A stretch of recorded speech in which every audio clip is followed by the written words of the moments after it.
Hello, welcome. We're resuming our classes on Jewish law. We'll be using the Mishnah Brura, the Chafetz Chaim's ultimate commentary on Or Chaim. Or Chaim is the section of the Code of Jewish Law that deals with everyday matters. So as a holiday or a special event, special time of year comes close, we'll study those laws, Bli Neder. And we'll actually continue where we left off a few years ago now with the laws of the 3 weeks and the laws of Tisha B'Av. So we are on Siman, if you have a Mishnah Brura and are following along, Siman Tuf Kuf Nun Aleph, 551, Seif Yud Aleph, Sif 11. Okay, so we have a few time periods that happen now. Tisha B'Av, which is going to happen, assuming Mashiach doesn't come this year, July 19th. So after the 17th of Tammuz, which was July 6th, we started the 3 weeks of mourning. The 3 weeks of mourning for the destruction of the 2 temples in Jerusalem. Now, as Tisha B'Av gets closer, the levels of mourning become more intense, and therefore there are more halachic restrictions which happen as we get closer to Tisha B'Av. So the 3 weeks there are certain restrictions, and then what we have, this is all by the way for Ashkenazim, Sephardim is a little different. And then we have what's called the 9 days, that happens Rosh Chodesh Av. Rosh Chodesh Av is on July 19th. And then, actually, there's another time period which is called the week of Tisha B'Av. The week of Tisha B'Av is from that Saturday night until Tisha B'Av itself is actually a more intense mourning period. That starts Saturday night, July 22nd. And then we have Tisha B'Av itself, and after the mourning stops, shortly after Tisha B'Av. If anyone has any, I know I just gave a lot of dates. If anyone wants a clarification on that, please feel free to reach out, and I'll give you, say it over again. Okay, so let's continue where we left off a few years ago. If anyone's listening, if you look on playlist on YouTube, you'll see some of the classes from previous years. So we're obviously not going to cover all the halachas because we've done that in previous years. Yud Aleph, Kol Misha Eichel Basar V'Makom Shenoagim Bo Iser. Now, one of the prohibitions is Ashkenazim observe it during the 9 days, so from Rosh Chodesh Av, except for Shabbos, is not to eat meat. So if you're in a place where the custom is that they don't eat meat, you're in an Ashkenazi community, and you eat meat, Poretz Geder, you're like breaking a fence, V'inishchanu Nachash. It's a very bad thing to go against the custom of the community. Umutter Lishtos Kol Shechar, during this time though, you're allowed to drink beer, Afilu Shel Devar Shekorin Mead, even of honey which is called mead. I don't know if they make mead anymore, if you find mead. But during the 9 days, we don't eat meat or drink wine, except for on Shabbos. There's a big question, what do you do for Havdalah? Some say you could use wine for Havdalah, some people use beer or other beverages. Okay, that was Yud Aleph. Yud Beis, Tasparish Shavu Azeh, Echad Rosha ve'Echad Kol Seir Shebo Aser. To shave, or to cut hair, during the week of Tisha B'Av is prohibited. So that means Tisha B'Av this year falls out on a Thursday, so that entire week, from Saturday night to Thursday, it is forbidden to cut hair or to shave. Now we're going to see that the custom, what I just read was Mechaber, and he was Sephardi. We're going to see that the custom for Ashkenazic Jewry is different.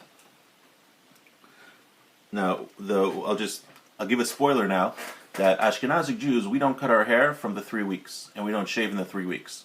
So that already started on July 6th. But according to the letter of the law for Sephardic Jews, here it's only the week of Tisha B'Av. Now, what does it mean to cut the hair? Tasbaris, the Mishnah Brura says, Ayin Tas. It doesn't matter if it's a man or if it's a woman, both are forbidden. It says it's possible that it is permitted for a woman to cut if she has a lot of hair on her temples. It's possible that's allowed. Okay. Yud Gimel, ubezaken kol shema akev es achila mutter. But he says, the Shulchan Aruch says, that if you have a beard and it's preventing you from eating, it's making it difficult to eat, then you could shave. Ubezaken, the Mishnah Brura says, hey, v'hainu hasaf, it means the mustache. If you have a super long mustache and the food keeps on getting in the way, then you are allowed to cut it.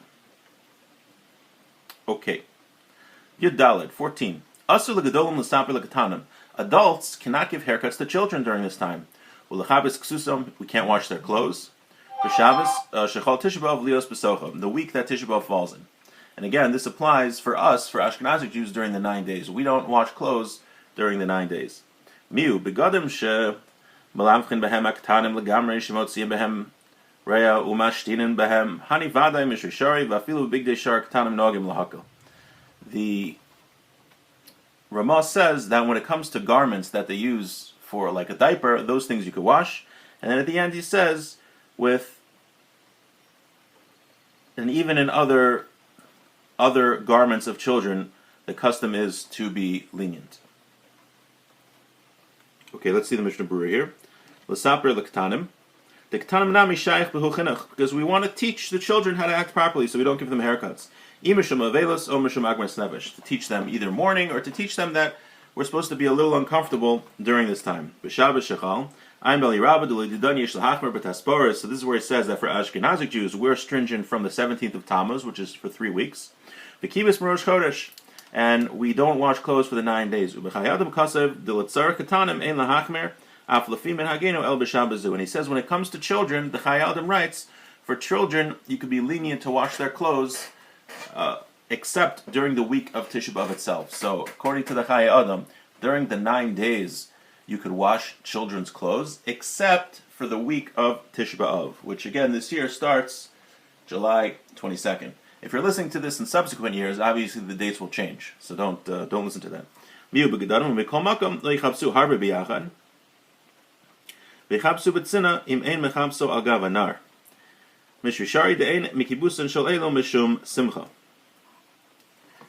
So he says here that if you're lenient to wash kids' clothes, don't do it in public. It should be done in private.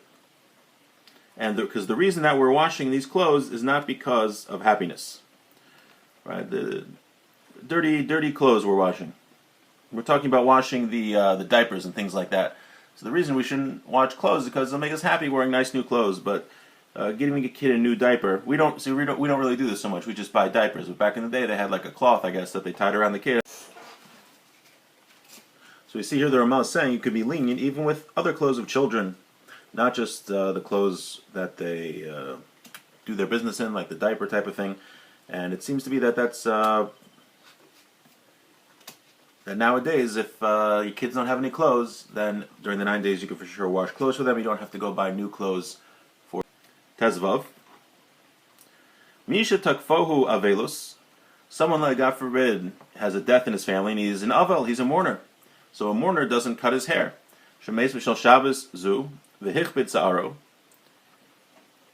Meiko betar avlo b'misparim. Let's say he's an avel, he's a mourner, and he all of a sudden his mourning ends in the week of Tisha B'Av. So now he's not allowed to cut his hair because of Tisha B'Av. There's a week of Tisha B'Av, the 9 days. So the Mechaber says that if he's got so much hair, he can use a razor to cut his hair, but not scissors. Mechaber's ksusa, he can wash his clothes, but ma'im avlo b'neter b'chol. But he can wash his clothes in water, but he shouldn't use like different cleaning agents. So we're being lenient for him because since he wasn't washing his clothes and cutting his hair because he lost a family member, when it happens to be the 9 days, if it ends during the 9 days or the week of, he's talking about the week of Tisha B'Av, we can be lenient to let him cut his hair with a razor, not with a scissors, and we could let him wash with water, but not with cleaning agents. Says the Mishnah Berurah. We said this. He shouldn't use scissors. Why shouldn't he use scissors? This is only, why shouldn't you shouldn't use scissors when the 30th day ends in the week of Tisha B'Av. But he says, but when the morning ends before Tisha B'Av, before the week of Tisha B'Av, it ends during the 9 days, then he's allowed to cut his hair and to do laundry normally. However, the Eli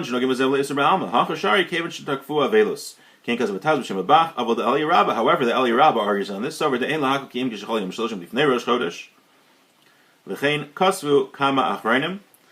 then the Shar Tzion writes, so to summarize all that, well, what's the final thing here? So if a person, God forbid, loses a relative and he's observing the Shloshim where he can't cut his hair and he can't can't wash his clothes, and that period ends the week of Tisha B'Av, so he can use a razor to cut his hair, but not a scissors. And he can wash his clothes, but only with water. Now, there's a debate. What if the mourning period ends in the 9 days? It doesn't end during the week of Tisha B'Av, but earlier, the 9 days, where the custom that we have, it's a custom, it's not according to the letter of law, it's a stringency of Ashkenazic Jews. So that there's a debate about. And what do we do in the end? The Sha'ar Tzion says it's possible, in a time of pressing need, you can be lenient to just cut his hair normally with the scissors and to wash his clothes with soap and water. So if God forbid this happens, please consult your local Orthodox rabbi. And next time, God willing, we'll continue with Seif Tes Zayin.